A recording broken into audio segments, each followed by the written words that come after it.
સુરત હીટવેવથી બચવા બપોરના સમયે ટ્રાફિક પોલીસના જવાનોને ફરજમાંથી મુક્તિ આપો, પોલીસ કમિશનરને પત્ર લખાયો।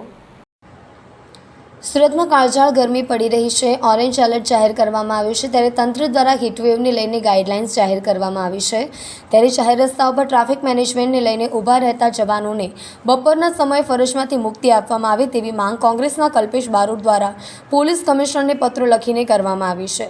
કમિશનરને લખાયેલા પત્રમાં કલ્પેશ બારોટે લખ્યું છે કે હાલ 40થી વધુ ડિગ્રી તાપમાન ચાલી રહ્યું છે, ત્યારે જનજીવન અસ્તવ્યસ્ત થઈ ગયું છે।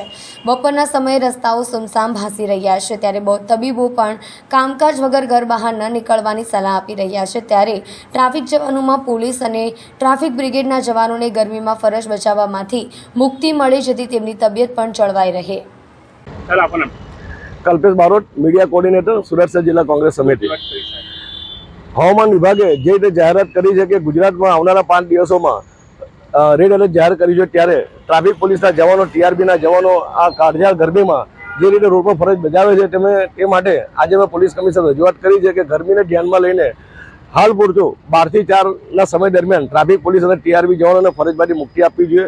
એક બાજુ નામાંકિત ડૉક્ટર પણ એવું જાહેરાત કરે છે કે ભાઈ ગરમીને કારણે બીમારી વધી શકે છે, હાર્ટ એટેકના પ્રશ્નો વધી શકે છે, એટલે 45-46 ડિગ્રીમાં સામાન્ય જન પણ જ્યારે બહાર નીકળતા અચકાટ હોય ત્યારે મારી પોલીસ કમિશનર વિનંતી છે કે પોલીસ પરિવારના વડા છો ત્યારે પોતાની સત્તાનો ઉપયોગ કરીને 12 થી 4 જે બપોરનો સમય છે તેમાં પોલીસ ટ્રાફિક જવાનો અને ટીઆરબી જવાનોને ફરજમાંથી મુક્તિ આપવી જોઈએ।